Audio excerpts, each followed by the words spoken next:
throw it in this way. In this video, I am going to show you exactly how you can use this flying spinner in the right way, and I am also going to show you 3 easy ways and interesting ways to play with it. So firstly, let's quickly unbox this product.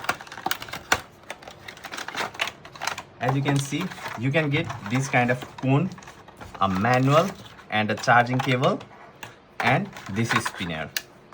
Now you can read this manual and find out what exactly this spinner does and how you can use it, but I'm also going to show you how to use it. That is not written in this manual, so watch this video very carefully. So in order to turn on this spinner, you need to find this kind of button. As you can see here, white button. If you slide it in this direction, it will start to move,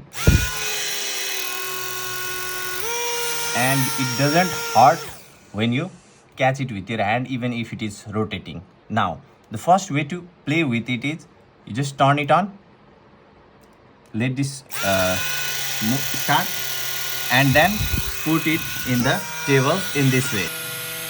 Now here's another way to play with it. That is, you need to place it down in this way and see how beautifully it moves from here to there.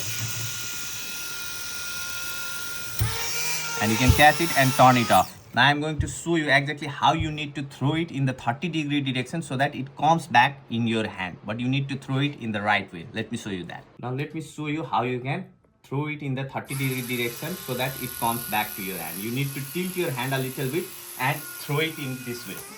So let me do it in another. Right now I think the charge is a little bit low. That's why it is not coming back correctly. But let's see.